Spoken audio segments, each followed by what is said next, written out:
Welcome to the Strokecast. A Generation X stroke survivor explores rehab, recovery, the frontiers of neuroscience, and how to peel a banana with one hand.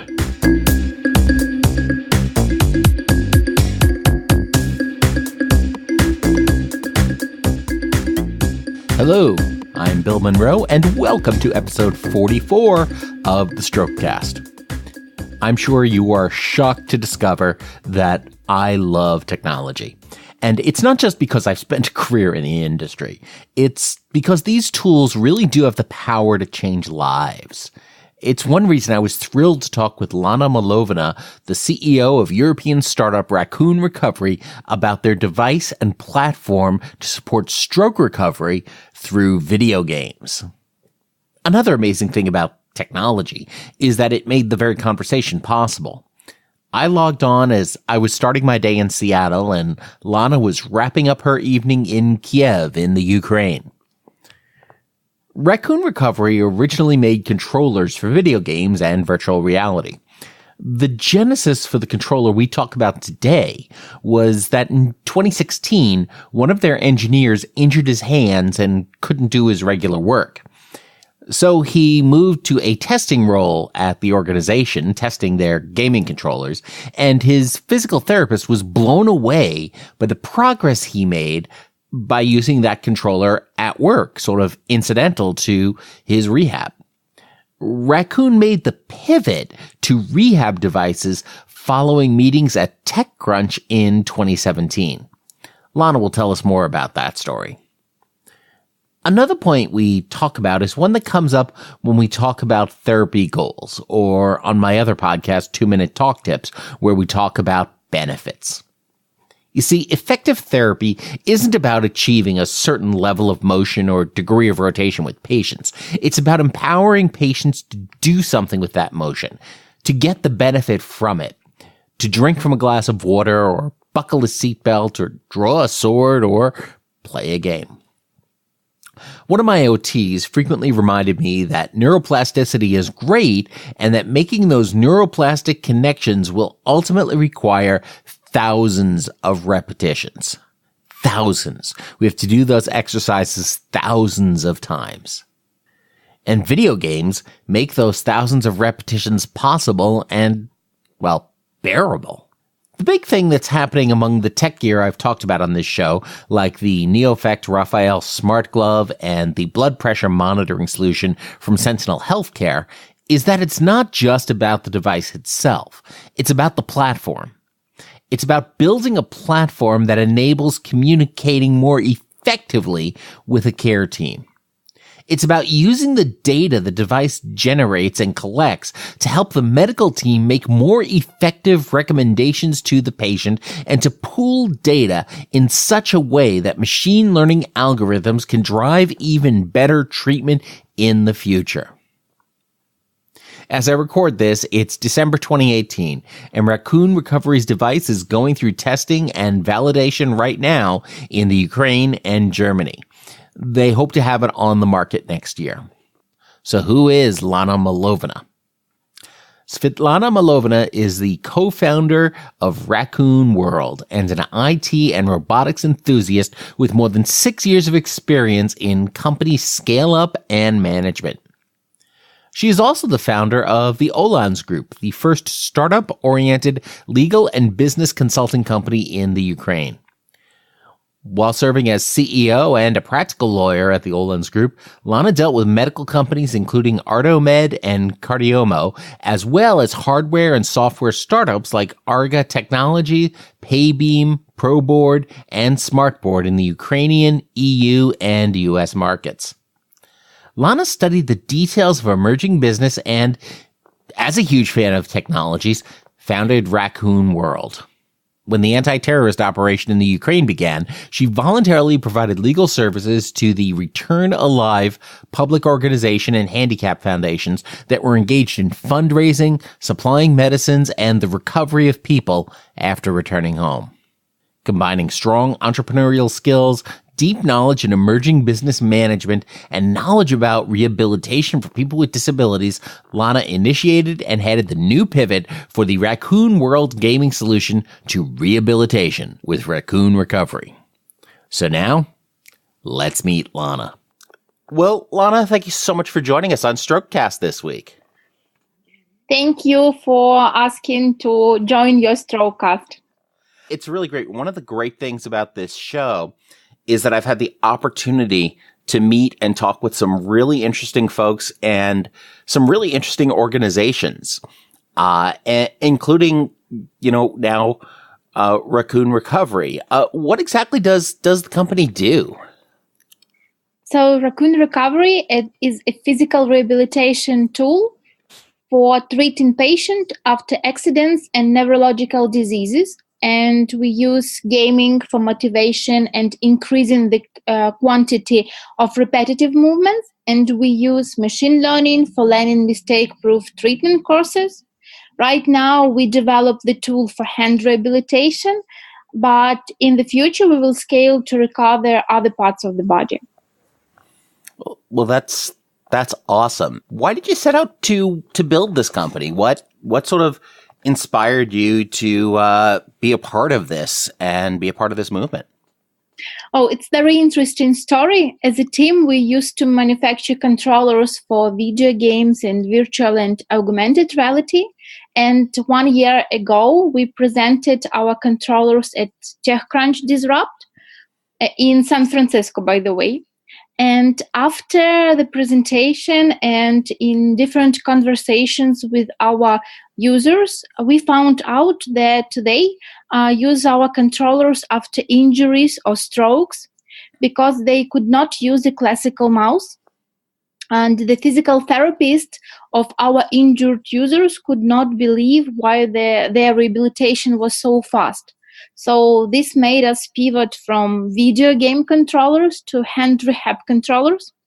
But also, after we decided to focus on rehabilitation and to do this pivot, we studied rehab processes and different methodologies already on the market and used in the world. And we decided to digitalize the treatment process, the physical rehabilitation treatment. So right now, it's not only a device for rehabilitation and for doing some movements, trainings, but we have like more complex solution, including software, which help patients and physiotherapists to recover faster, funny, and better, be better in your general life. That's really interesting. One of the things that I've started to encounter more and more as I talk with more folks developing devices and solutions, whether that's folks who, I guess some folks may consider them your competitors over at Raphael, or the folks over at Sentinel Healthcare who are developing who have a blood pressure monitoring system that reports back to physicians, is that there's a lot of these devices that are coming to market, but really the future seems to be in the platforms and the software and the AI that is taking the data the device generates and collects and then communicating that with others. In your case, the folks who are the physical therapists and occupational therapists who are working with the patient on their recovery. Mm-hmm. So you already mentioned a couple of our competitors, and I want to start talking more about them. So we have competitors, and I think it's really, really good, and they are really doing good and cool things. But our approach is completely unique and different because first, as I already mentioned, it can be used on any existing software and any existing video games. So, for example, if you're not a gamer, you can use our device and soft using in PowerPoint, browser, Excel sheets, or something like that. But video games are more effective because this is repetitive movements we need for better result. And I will talk about video games later more. And also talking about our competitors, we have personalized and goal-oriented solution, and it helps patients to reach their goals of choice. So we're not providing just data. The patient are able to choose he want to cut up a salad or playing the piano after rehabilitation.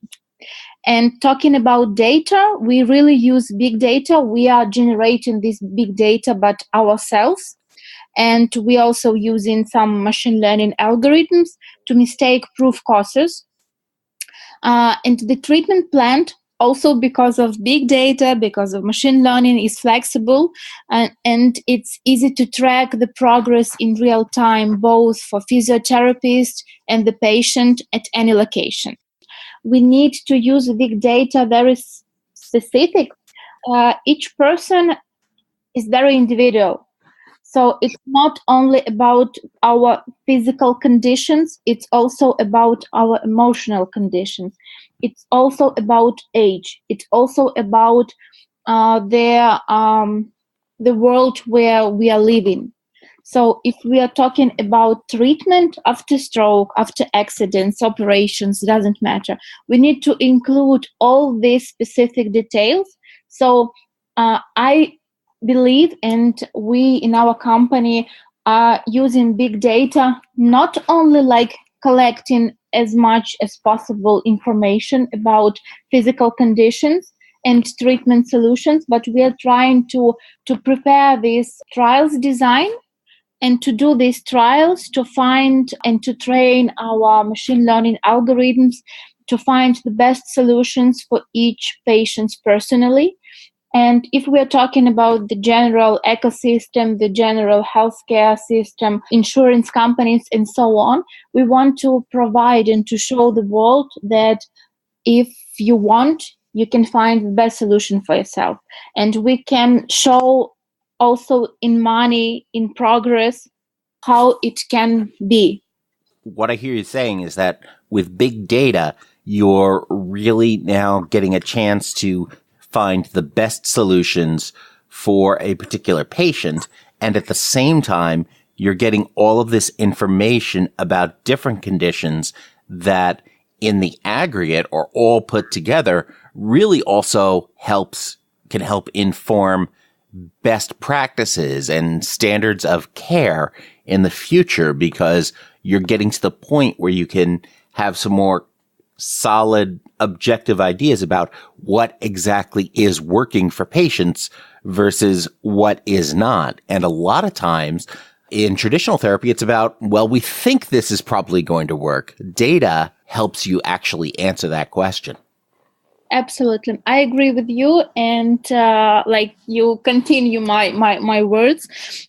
I also want to add one thing that there is a World Health Organization, and they have the goal to digitalize rehab treatment. Because if we're talking about physical body and our physical conditions, there are no international standards of treatment and no international standards how to get this information, how to examine the patient, what is with the patient right now, why he have such conditions right now. And like they are, but they are on paper. And to work with the patient according to standards, physiotherapists need to spend hours just to write down the report about the patient and at a moment. And that is why physiotherapists and rehab centers in different countries, they use their national tests. And nobody converts this data according to international standards. So what we are going to do to get this big data as quicker as possible, we are going to provide the same tests as our competitors do, and the same tests are using in the United States, Germany, and other big countries. We are going to use all these tests and give the possibility for physiotherapists to convert this data according to international standards. For example, if a patient will visit a physiotherapist in Germany, the physiotherapist prescribe and do some tests with the patient, prescribe some movements, some treatment course, and then a patient will go to the United States, and the physiotherapist in United States will be able to convert the data according to his standards, according to the methodologies he is using. So in such situation, we want to work with as more physiotherapists, as more countries as possible, and at the same time to generate more and more data. And the more that the devices and the software can help generate that data and generate those reports from the patient's actual performance, means that therapists potentially can spend less time doing reports and more time working with patients, which I think is what everybody really wants. Sure. And we save time for rehab specialists, and they are able to treat more patients at a time. We've got it's a really interesting platform and tool. So how does this tool actually help in rehab? How does it work with the patient? In general, we have three main steps. The first step, the rehab specialist and patient together come up with rehab goals and a treatment course in our application. They need to choose what kind of functions we want to remote. And the second, the patient receives the device and a link for an application. Then he needs to connect the device, choose a video game, and play the video game only with the movements that are prescribed to him. And the third, last but not the least, the patient with rehab specialist in real time can monitor the accuracy and dynamics of the movements and track the progress.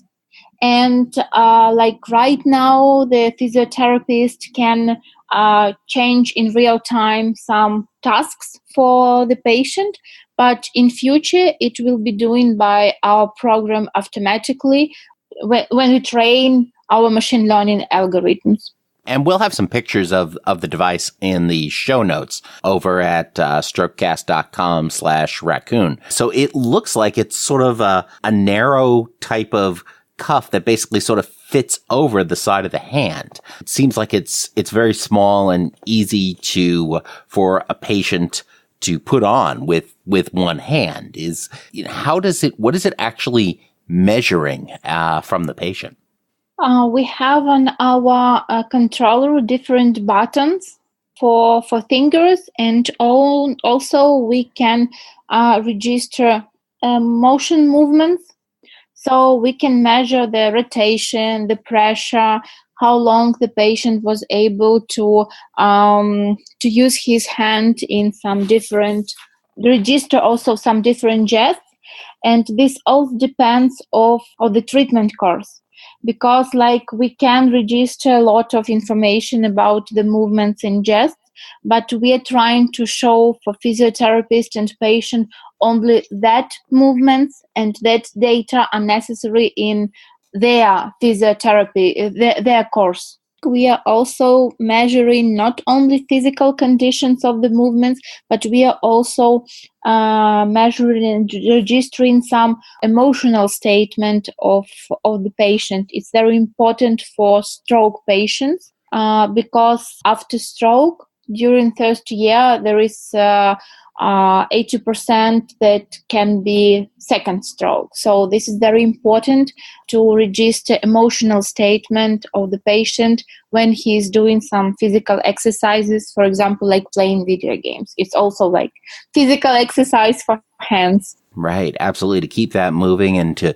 really help with that emotional state. I know one of the things that's been frustrating for me over the last 18 months since my stroke is that I haven't actually been able to play any of the games on my Xbox since then because all of the games required the use of two hands. So I've had to sort of set most of that aside and looking forward to getting back to exploring the Commonwealth and Fallout in the future.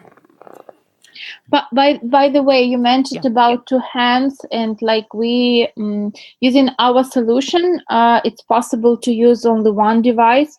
But if you need to train more parts of the body at the same time, or if you need to train your coordination, we can connect up to 18 devices at a time.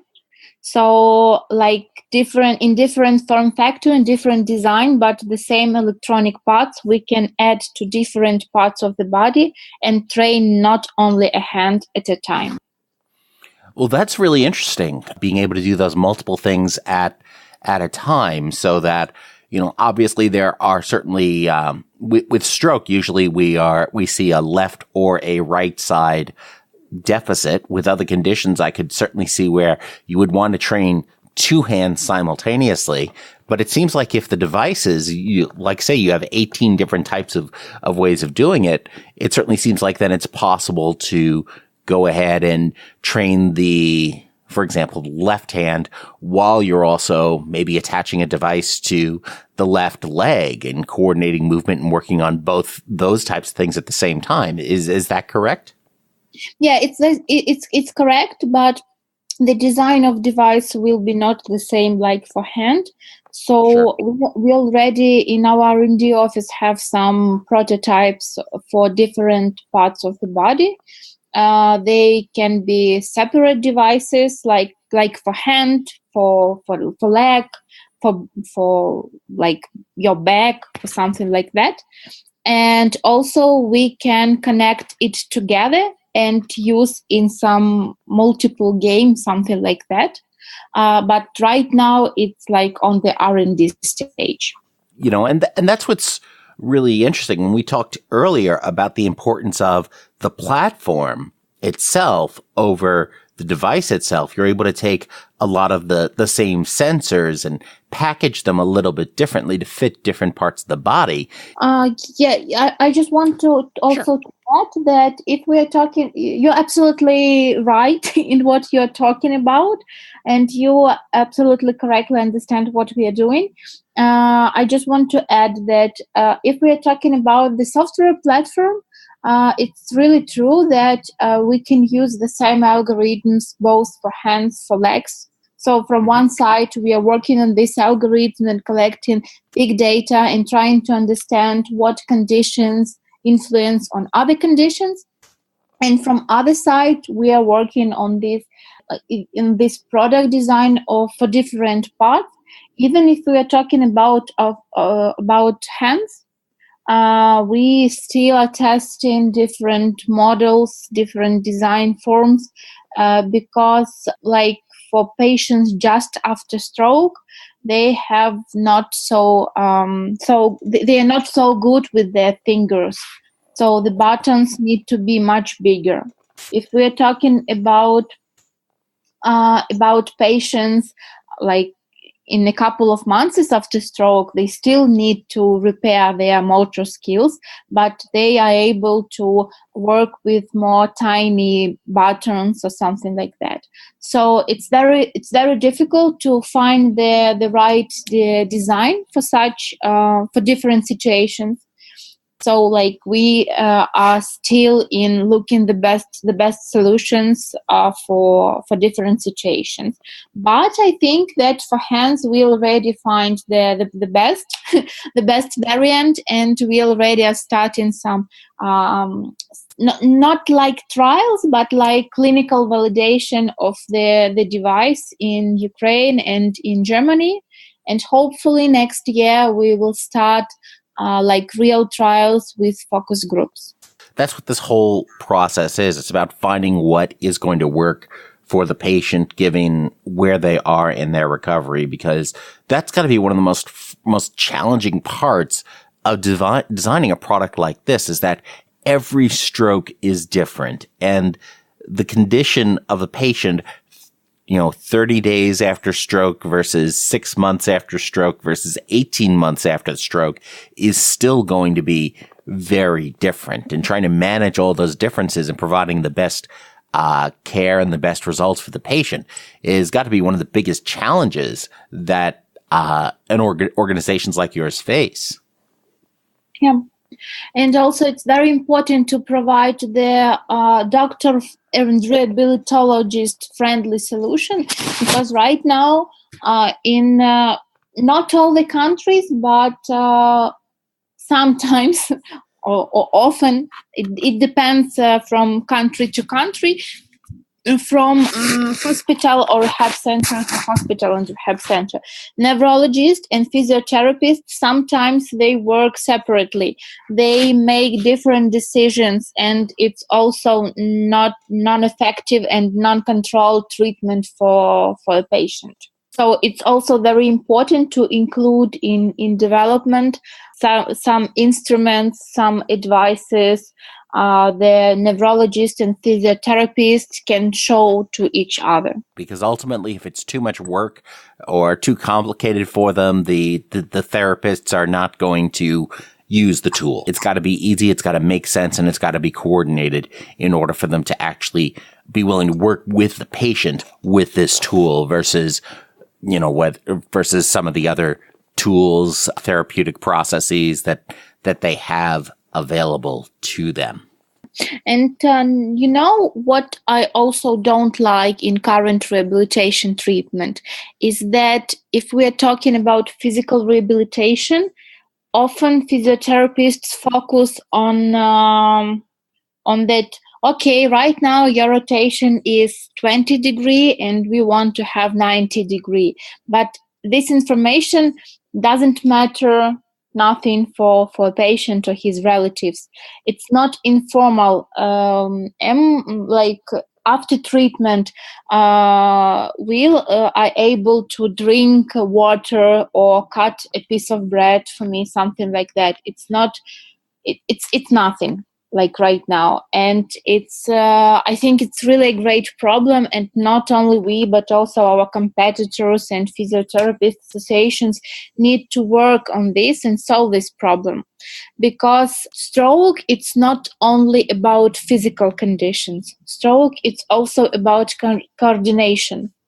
Stroke, it's also about doing different functions at the same time to reach our goal. For example, to drink a water, to, as I already mentioned, to cut a piece of bread or something like that.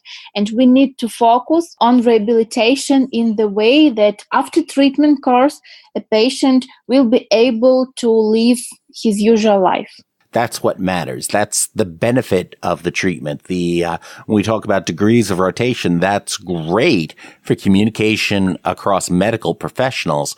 But ultimately, it's like talking about the features or the components of a product. It doesn't matter. What really matters to the patient is the benefit that they get, the ability to lift that glass of water and take a drink, be able to hold it with their hand, tilt the glass in just the right way so they don't spill all over themselves, and then to effectively swallow. It's interesting when you talk about coordination. Even today, I can, I've got a little bit more arm movement, and I can theoretically hit a button on the elevator with my affected hand, or I can punch it at least.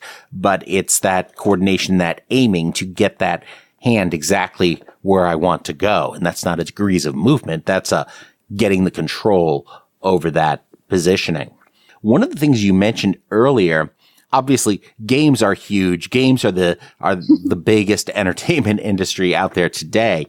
And I'm thrilled at the possibility of getting back to gaming, but being able to use it with other applications, potentially or using an affected hand to control a mouse or something like that, is really interesting. Could you talk a little bit about that?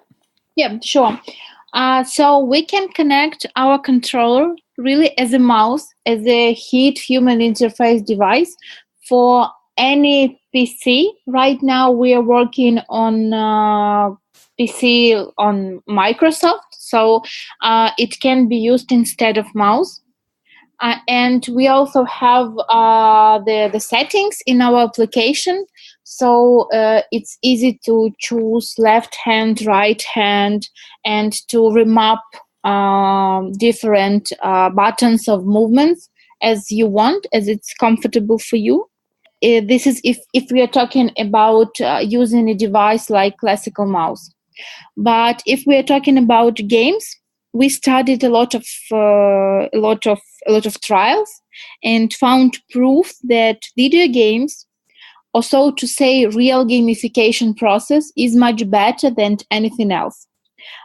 This is a complete immersion in the gameplay. So patients focus not on their pain or not on the task that they need to do something with their hand or fingers, and don't upset that they cannot do that, but they are focusing on, for example, arrive first by car, or they want to stroke a kitten or something like that. So they are focusing on different things, and their brain, so to say, works in different way.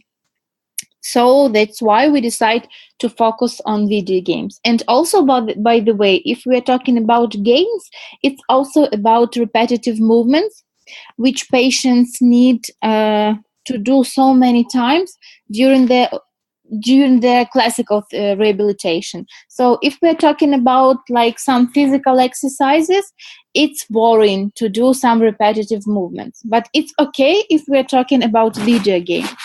If we are going back to a mouse, I don't believe that you will use a mouse, for example, in browser a lot of times during a minute and do a lot of repetitive movements, because it's like to click something, to open some icon or something like that. But it's also okay, but it's not so effective as existing video games.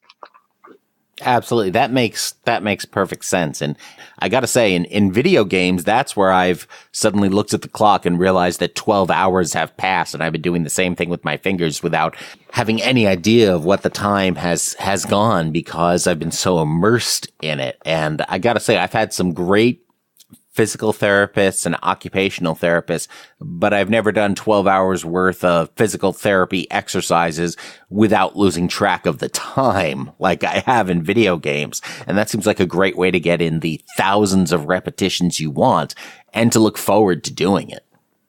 It's true. I totally agree with you. So what do you see as the next step in development? If you're talking about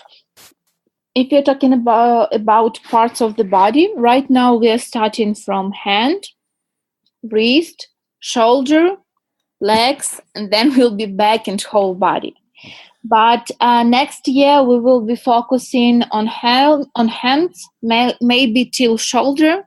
I don't know yet, because next year we are going to do a lot of clinical trials on effective gamification, training big data, and gathering big data and training machine learning algorithms.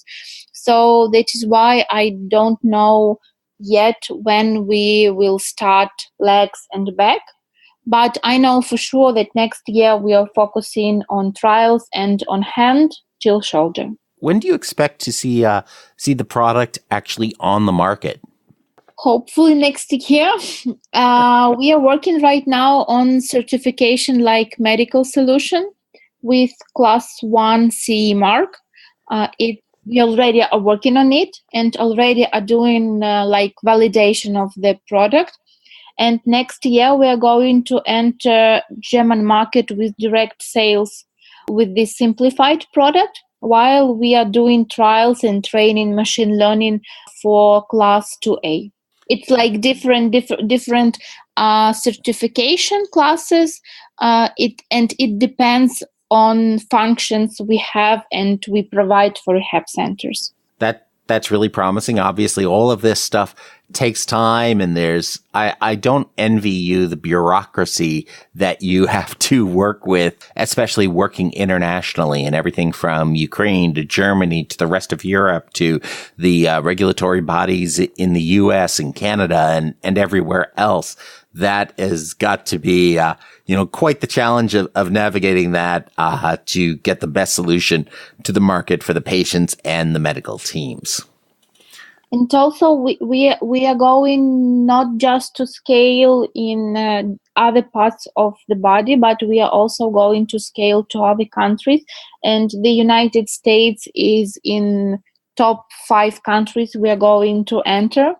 So like Germany, the United Kingdom, and the United States is the top rehab markets already waiting, I hope, for such solution like we are going to provide. So like the United States is in short list where we want to present the solution. If people want to know more about you and what you're up to, where should they go?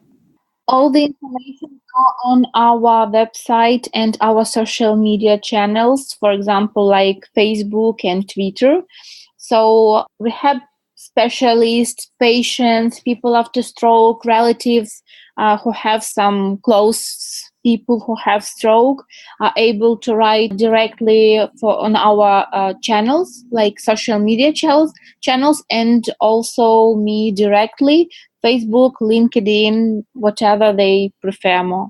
So thank you so much for joining me this week on Strokecast, Lana. This has been fantastic. Thank you very much. And that brings us to our hack of the week. One of the things that can be surprisingly tough when dealing with hemiparesis is putting on a belt. Reaching all the way to my affected side belt loops with my strong arm while trying not to knock myself over and balance appropriately while standing is tough. If I was still in a wheelchair, it would be even harder. The solution I landed on was inspired by the JCPenney trousers I often got in the 80s. They came with a belt already threaded in the pants. My reaction at the time was, of course, cool, free belt. The trick to putting on a belt now with hemiparesis is to thread the belt through the belt loops before I put on the pants. It's a simple solution, but it works. Check out Raccoon.Recovery to learn more about their rehab solutions and reach out to Raccoon Recovery via social media and email with any questions you might have. You can find all those links over at strokecast.com/raccoon. Do you know anyone with an interest in technology, startups, or rehab? Share this episode with them by encouraging them to visit strokecast.com/raccoon. Be sure to subscribe to Strokecast in your favorite podcast app so you never miss an episode.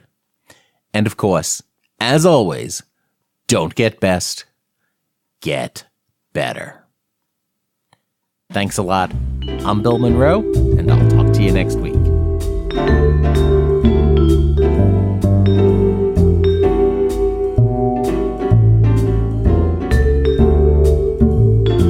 The Strokecast, Bill Monroe, and Bill's guests provide general information and entertainment, not medical advice. Please do not make any changes to your treatment plan or the execution of your treatment plan without first consulting your personal doctor or medical team.